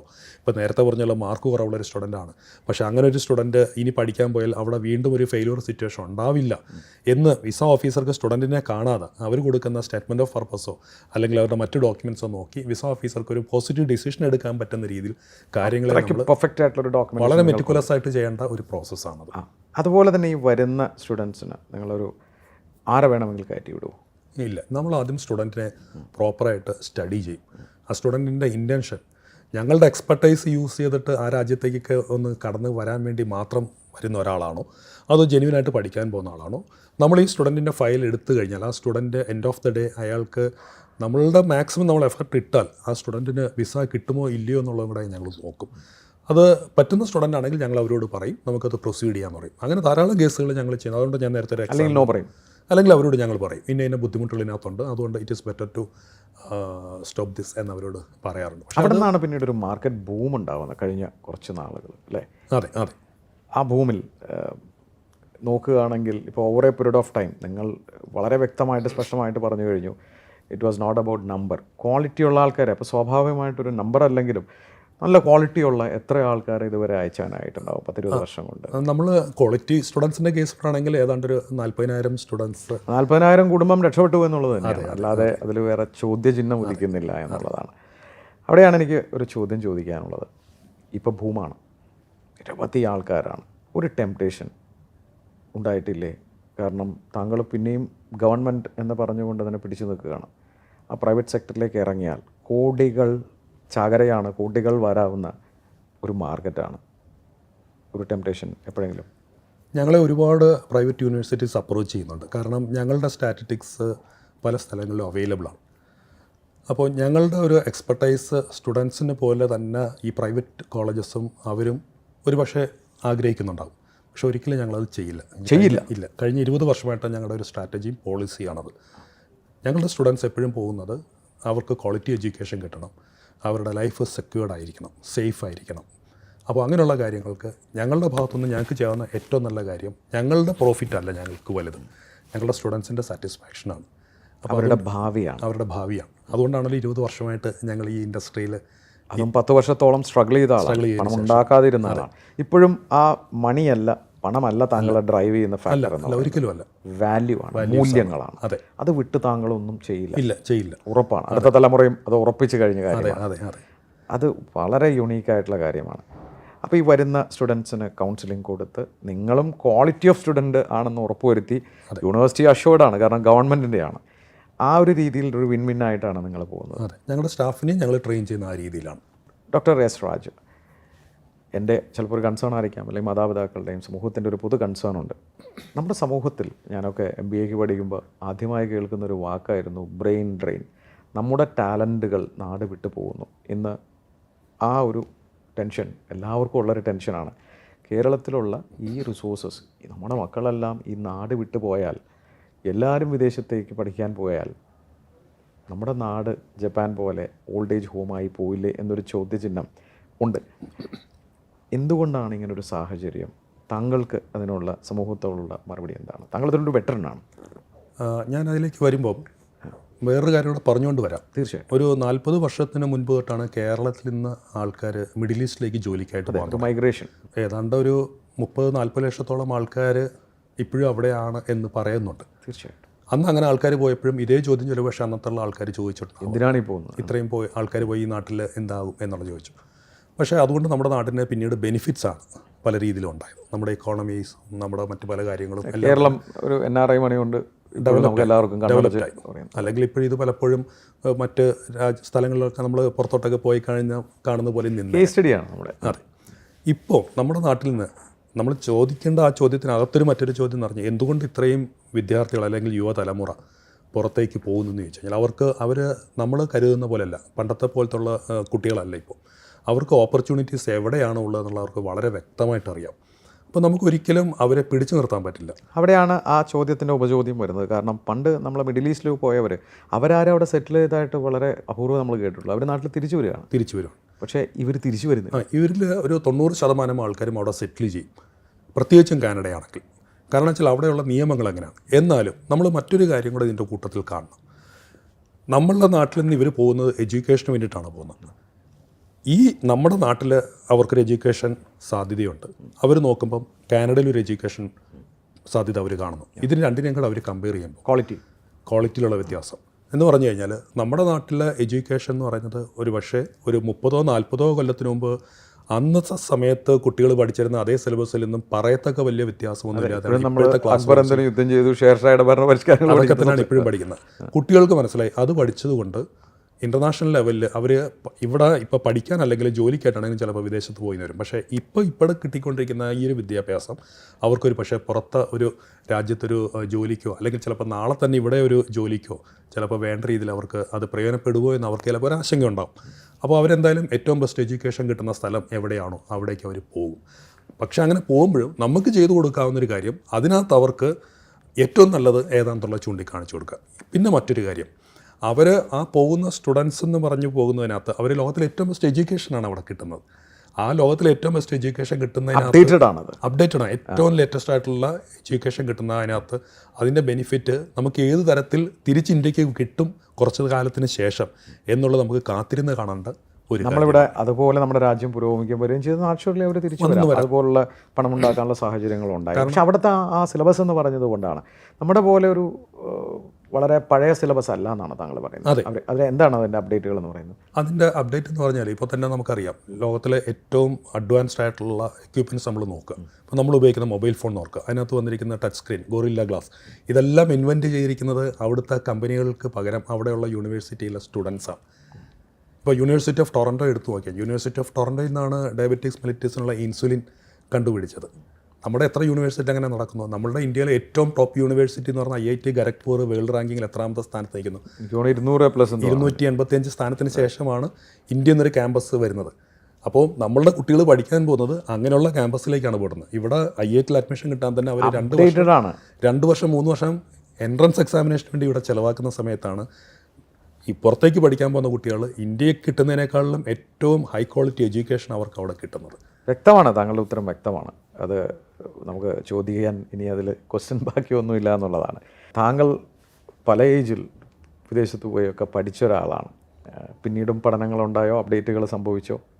ഞാൻ അതിനുശേഷം ഞങ്ങളുടെ ഇൻ്റർനാഷണൽ പലതരത്തിലുള്ള സിമ്പോസിയം, കോൺഫറൻസ്, അതൊരു class room type of study അല്ല, പ്രാക്ടിക്കൽ ലേണിങ്സ് ആണ് അതിനകത്ത് കൂടുതൽ കിട്ടുന്നത്. ഒരു വർഷം 5-6 വർക്ക്ഷോപ്സുകൾക്ക് ഞങ്ങൾക്ക് അറ്റൻഡ് ചെയ്യേണ്ടി വരും. അങ്ങനെയുള്ള ഇതിനകത്ത് നമ്മൾ പങ്കെടുക്കുമ്പോഴേക്കും കിട്ടുന്ന അറിവുകളെന്ന് പറഞ്ഞാൽ, ഇപ്പോൾ ഫോർ എക്സാമ്പിൾ ഞാൻ ഒരു 4 വർഷത്തിന് മുൻപ് കാനഡയിലുള്ള ഒരു വർക്ക്ഷോപ്പിൽ പങ്കെടുത്തപ്പം മനസ്സിലാക്കിയത്, യൂണിവേഴ്സിറ്റി ഓഫ് ആൽബർട്ടയിലും മറ്റുള്ള പ്രൊഫസേഴ്സ് എടുത്തൊരു ക്ലാസ്സിൽ അവർ പറഞ്ഞത് 100 വർഷങ്ങൾക്കുള്ളിൽ മാൻകൈൻഡ് ഉപയോഗിക്കുന്ന അക്കങ്ങളിൽ 0യും 1ഉം മാത്രമേ ഉണ്ടാവുകയുള്ളൂ. അപ്പോൾ അതിനെക്കുറിച്ചുള്ള പഠനങ്ങളാണ് ഇന്നിപ്പം ലോകത്തിൻ്റെ മറ്റ് പല കോണുകളിലുള്ള യൂണിവേഴ്സിറ്റിയിൽ നടന്നുകൊണ്ട് നമ്മളിപ്പോഴും 0 തൊട്ട് 9 വരെയുള്ള അക്കങ്ങൾ ഉപയോഗിക്കുന്ന സ്ഥാനത്ത് 100 വർഷങ്ങൾക്ക് ശേഷമുള്ള ആൾക്കാർ ഇതൊരു ചരിത്രമാണ് എന്ന് പറയും. അന്നുള്ള ആൾക്കാർ ഉപയോഗിച്ചിരുന്ന 0 പ്ലാറ്റ്ഫോമുകളിൽ താങ്കൾക്ക് പോകാനുള്ള. അതെ, അപ്പോൾ അങ്ങനെയുള്ള അറിവുകൾ നമുക്ക് പുതിയതായിട്ട് കിട്ടുന്നത് ഈ ഇൻഡസ്ട്രിയിൽ വർക്ക് ചെയ്യുന്നുണ്ടാണ്. അത് നമുക്ക് ഈ കൗൺസിലിങ്ങിന് വരുന്ന സ്റ്റുഡൻസിനാണെങ്കിലും നമ്മളുടെ കൂടെ വർക്ക് ചെയ്യുന്നവർക്കാണെങ്കിലും പകർന്നു കൊടുക്കാനും പറ്റുന്നുണ്ട്. ദേശത്തെ യൂണിവേഴ്സിറ്റികളുമായൊക്കെ അഫിലിയേറ്റഡ് ആയിട്ട് താങ്കൾ എന്തെങ്കിലും ചെയ്യുന്നുണ്ടോ? ഞാനിപ്പം പല യൂണിവേഴ്സിറ്റികളുടെയും അങ്ങനെയുള്ള പല ചാപ്റ്റേഴ്സിലുണ്ട്. മാത്രമല്ല ഇപ്പോൾ യൂണിവേഴ്സിറ്റി ഓഫ് കാലിഫോർണിയ എന്ന് പറഞ്ഞാൽ one of the top universities in the വേൾഡാണ്. ഞാൻ അതിൽ സ്ട്രാറ്റജിക് ഡിസിഷൻസ് എടുക്കുന്ന അവരുടെ അഡ്വൈസറി ബോർഡുണ്ട്. Very good. ആ അഡ്വൈസറി ബോർഡ് മെമ്പറായിട്ട് തന്നെ അവർ. താങ്കളെ ഞാൻ അഭിസംബോധന ചെയ്ത് തന്നെ ഡോക്ടർ എസ് രാജ് എന്നാണ്. അപ്പോൾ ഡോക്ടറേറ്റ് എന്തിലാണത്? International business management. എവിടെ നിന്നാണത്? US തന്നെ ഞാൻ ആദ്യം പഠിച്ച യൂണിവേഴ്സിറ്റിയിലാണ് ഞാൻ തീസിസ് കൊടുത്തത്. വണ്ടർഫുൾ. അപ്പോൾ ഈ കാര്യങ്ങളുടെയൊക്കെ ബെനിഫിറ്റ് കിട്ടുന്നത് ഈ പോകാൻ വരുന്ന വിദ്യാർത്ഥികൾക്കാണെന്ന് സാരം. ഓൺ എക്സ്പീരിയൻസ് ആണ് അവരുമായിട്ട് ഷെയർ ചെയ്യുന്നത്. എക്സലൻറ്റ്. ഡോക്ടർ രാജ്, വളരെ ഇൻസ്പയറിംഗ് ആയിട്ടുള്ള സ്റ്റോറിയാണ്. താങ്കളുടെ ഭാവി, താങ്കളും മകനും കാണുന്ന സ്വപ്നം, ഫെയർ ഫ്യൂച്ചർ, എന്താണ് ഭാവി? മാക്സിമം ഇനിയും ഇതിനകത്ത് ഒരുപാട് സ്റ്റുഡൻസും പേരൻസും വന്നുകൊണ്ടിരിക്കുകയാണ്. അവർക്ക് കറക്റ്റായിട്ടുള്ള കൃത്യമായിട്ടുള്ള ഗൈഡൻസ് കൊടുക്കുക. അവർ ആര് വഴി പോകുന്നു എന്നുള്ളതല്ല. പലപ്പോഴും പലർക്കും ഇപ്പം ഞങ്ങളുടെ ഒരു ഇൻഫാക്ച്വേഷൻ്റെ ബേസിസിലാണ് പലപ്പോഴും വിദേശ പഠനത്തിന് പോകുന്നത്. അങ്ങനെ ആയിരിക്കരുത്. എന്താണ് അവർ വിദേശ പഠനം കൊണ്ട് ഉദ്ദേശിക്കുന്നതിനെക്കുറിച്ച് നല്ലൊരു മാർഗ്ഗനിർദ്ദേശം അവർക്ക് കൊടുക്കാൻ സാധിക്കുക. അങ്ങനെ ഒരു ഫെയർ കോൺടാക്ട് പോയിൻ്റായിട്ട് നമ്മുടെ സ്ഥാപനത്തിനെ അങ്ങനെ ഒരു ബ്രാൻഡായിട്ട് കൊണ്ടുവരിക എന്നുള്ളതാണ് ഞങ്ങൾ ഉദ്ദേശിക്കുന്നത്. ഏറെക്കുറെ അതിനകത്ത് ഞങ്ങൾ സക്സസ്ഫുള്ളായിട്ട് ഇപ്പോൾ മൂവ് ചെയ്യുന്നുണ്ട്. അപ്പോൾ മാർക്കറ്റ് ഭൂമായതിനു ശേഷം നമ്മുടെ നമ്പേഴ്സൊക്കെ കൂടിയോ? ഗവൺമെൻറ് കോളേജ് ആണെങ്കിൽ പോലും ആ നമ്പേഴ്സ് വളരെ കൂടി. ഇപ്പോൾ കഴിഞ്ഞ സെപ്റ്റംബറിൽ ഞങ്ങളുടെ കാനഡയിലേക്ക് പോയ സ്റ്റുഡൻസിൻ്റെ എണ്ണം ഒറ്റ ബാച്ചിൽ തന്നെ 2500 സ്റ്റുഡൻസാണ് വളർന്നു കഴിഞ്ഞു. കാനഡയിലേക്ക് പോയി. വിജയപാതയിലാണ്. അതെ, അത് ഞങ്ങൾ ഒറ്റ ഓഫീസാണ് കേരളത്തിലുള്ളത്. ഈ ഒറ്റ ഓഫീസിൽ നിന്നാണ് 2500 സ്റ്റുഡൻസിനെ ഞങ്ങൾക്ക് കാനഡയിലേക്ക് അയക്കാനായിട്ട് സാധിച്ചത്. ഇത് ആ നമ്പേഴ്സ് ഓരോ ഇൻടേക്ക് കഴിയുന്നതോറും ഇപ്പോൾ കൂടിക്കൊണ്ടിരിക്കുകയാണ്. നിങ്ങൾ കേട്ടു ഡോക്ടർ എസ് രാജ്. അദ്ദേഹത്തിൻ്റെ ഫെയർ ഫ്യൂച്ചറിൻ്റെയും വളരെ ഇൻട്രസ്റ്റിംഗ് ആയിട്ടുള്ളൊരു സ്റ്റോറിയാണത്. പലപ്പോഴും നമ്മൾ സിനിമ കാണുമ്പോൾ പറയും ഒരു മാസ് സിനിമയാണല്ലേ ക്ലാസ്. ഇതൊരു ക്ലാസ് തന്നെയായിരുന്നു. മാസും ക്ലാസ്സും ചേർന്നൊരു കഥയായിരുന്നു. അദ്ദേഹത്തിൻ്റെ എനിക്ക് ഏറ്റവും ഇഷ്ടപ്പെട്ടൊരു കാര്യമെന്ന് പറയുന്നത് മൂല്യത്തിൽ, വാല്യൂവിൽ അധിഷ്ഠിതമായ ഒരു ബിസിനസ്സാണത്. അദ്ദേഹത്തിൻ്റെ വ്യക്തിജീവിതത്തിലെ മൂല്യങ്ങൾ ബിസിനസ്സിലേക്ക് പകർത്തി എന്നുള്ളതാണ്. ഇന്ന് നമ്മളെല്ലാവരും കണ്ടുവരുന്നൊരു പ്രവണത. നമ്മുടെ ചെറുപ്പക്കാരെല്ലാം ഒരു രാത്രി കൊണ്ട് കോടീശ്വരന്മാരാവണം, എങ്ങനെയും പണമുണ്ടാക്കിയാൽ മതി. അല്ല, ബിസിനസ് എന്ന് പറയുന്നത് സമൂഹത്തിലെ ഒരു പ്രോബ്ലത്തിൻ്റെ സൊല്യൂഷനാണ്. അതിൽ മൂല്യങ്ങളിൽ നിന്നുകൊണ്ട് ബിസിനസ് ചെയ്യുന്നവരെ ദീർഘകാലം ആ ബിസിനസ് ചെയ്യൂ. ഷോർട്ട് ടേമിൽ ചിലപ്പോൾ നിങ്ങൾക്ക് പണമുണ്ടാക്കാൻ സാധിച്ചേക്കാം. പക്ഷേ 20 കൊല്ലം ഒരു ബിസിനസ്സിൽ പിടിച്ചു നിൽക്കണമെങ്കിൽ തുടക്കകാലം ചിലപ്പോൾ സ്ട്രഗ്ലിംഗ് ആയിരിക്കാം. എന്നാൽ അദ്ദേഹം കണ്ടുപിടിച്ച മേഖല അദ്ദേഹം വിട്ടില്ല എന്ന് മാത്രമല്ല, അദ്ദേഹത്തിൻ്റെ മൂല്യത്തിൽ ഊന്നി നിന്നുകൊണ്ട് നാളെ നമ്മുടെ മക്കൾ സുരക്ഷിതമായിരിക്കണം എന്ന ഒറ്റ കാരണം കൊണ്ട് പ്രലോഭനങ്ങളിൽ വീഴാതെ അദ്ദേഹത്തിൻ്റെ ആ ബിസിനസ് സംരംഭം വളരെ സ്മൂത്തായിട്ടാണ് അദ്ദേഹം കൊണ്ടുപോകുന്നത്. അതിന് ദൈവം വൈകിയാണെങ്കിലും അദ്ദേഹത്തിൻ്റെ 2500ഓളം സ്റ്റുഡൻസ്, അദ്ദേഹത്തിൻ്റെ ഒരു പ്രത്യേകത ഫോക്കസ്ഡ് ആണ്. ഒരു രാജ്യത്തിലേക്ക് ഫോക്കസ് ചെയ്ത് അവിടുത്തെ ഏറ്റവും മികച്ച ഗവൺമെൻറ് യൂണിവേഴ്സിറ്റികളിലേക്ക് നമ്മുടെ മക്കളെ വിടാനായിട്ടുള്ള ഗൈഡൻസ് കൊടുക്കുക. അതുതന്നെയാണ് അദ്ദേഹത്തിൻ്റെ വിജയമെന്ന് തോന്നുന്നു. പലപ്പോഴും നമ്മളൊരു ബിസിനസ്സിലേക്ക് നമ്മുടെ മക്കളെ അയക്കുമ്പോൾ ഇനി നമ്മൾ ചോദ്യങ്ങൾ ചോദിക്കേണ്ട സമയമാണ്. ഏത് ഏജൻസിയെയും നമ്മൾ അപ്രോച്ച് ചെയ്യുമ്പോൾ അവരോട് നിരവധി ചോദ്യങ്ങൾ നമ്മൾ ചോദിക്കേണ്ടി വരും. എന്തുകൊണ്ടാണ് ഈ യൂണിവേഴ്സിറ്റി, അതിൻ്റെ ജെനുവിനിറ്റി എന്താണ്? അത്തരം ചോദ്യങ്ങളോടൊപ്പം തന്നെ ചിലപ്പോൾ ഫെയർ ഫ്യൂച്ചർ പോലുള്ള സ്ഥാപനങ്ങളിലും നമ്മൾ അന്വേഷിക്കണം. അത് നമ്മളെങ്ങനെ സഹായിക്കും? ആ കുട്ടികളുടെ ഭാവി, നമ്മുടെ ചിലപ്പോൾ നമുക്കുള്ളതെല്ലാം വിറ്റുപെറുക്കുകയോ അതെല്ലാം പണയപ്പെടുത്തി അയക്കുമ്പോൾ ഇത്തരം ചോദ്യങ്ങൾ നല്ലതാണ്. അവർ ഭാവി സുരക്ഷിതമാണ് എന്ന് ഉറപ്പുവരുത്തേണ്ട ഒരു ബാധ്യത കൂടി നമുക്കുണ്ട്. അത്തരമൊരു ലോകത്തേക്ക് ആയിക്കൊള്ളട്ടെ. ഉണ്ട് മനസ്സിന് നമുക്കെല്ലാവർക്കും വിഷമം, നമ്മുടെ മക്കൾ പോയാൽ തിരിച്ചു വരുമോ എന്ന ആശങ്ക. എന്നാൽ നല്ല ക്വാളിറ്റിയുള്ള നല്ല എഡ്യൂക്കേഷൻ കിട്ടി അവരൊക്കെ തിരിച്ചു വന്ന് ചന്ദ്രയാനൊക്കെ മുകളിൽ വിട്ട പോലെ പുതിയ സംരംഭങ്ങൾ ഉണ്ടാവണം. അതുണ്ടാവണമെങ്കിൽ നമ്മുടെ നാട് പുരോഗമിക്കും. നമുക്കും പോസിറ്റീവായി ചിന്തിക്കാം. അത്തരമൊരു നാട്ടിലേക്ക് അവരും തിരിച്ചു വരും. അതുവരെ നല്ല ക്വാളിറ്റിയുള്ള എഡ്യൂക്കേഷനോടുകൂടി അവരെ നയിക്കാനും ആരെങ്കിലുമൊക്കെ ഉണ്ടാവട്ടെ. അത്തരം സംരംഭങ്ങൾ ഇനിയും ഉണ്ടാവട്ടെ. അതുപോലുള്ള സംരംഭങ്ങൾ വിജയിക്കട്ടെ എന്ന് നമുക്കും ആഗ്രഹിക്കാം. ഡോക്ടർ എസ് രാജ്, താങ്കളും മകനും വളരെ മൂല്യാധിഷ്ഠിതമായി വളരെ ജെനുവിനായിട്ട് ബിസിനസ് ചെയ്യുന്ന ഒരാളാണ്. വെറുതെയല്ല താങ്കൾ 20 കൊല്ലം പിടിച്ചു നിന്നത്. ചിലപ്പോൾ താങ്കൾക്കൊരു ലാഭം എന്ന് പറയുന്നൊരു സാധനം വൈകിയാണെങ്കിലും ദൈവം എത്തിച്ചു എന്നുള്ളതാണ്. അതിനിയും വളരും. കാരണം ഞാൻ കണ്ടിട്ടുള്ള മൂല്യങ്ങളിൽ ഊന്നിയ സംരംഭകരാണ് നമ്മളീ കാണുന്ന വലിയ സംരംഭകരെല്ലാം. അതുകൊണ്ട് ഇനി ഉയരങ്ങളിലെത്തട്ടെ. എൻ്റെ വ്യക്തിപരമായ പേരിലും സ്പാർക്കിലിൻ്റെ പാർട്ട്നേഴ്സും അതോടൊപ്പം തന്നെ എല്ലാ പ്രേക്ഷകരുടെ പേരിലും ഞങ്ങളുടെ ടീമിൻ്റെ പേരിലും എല്ലാ ആശംസകളും. Thank you.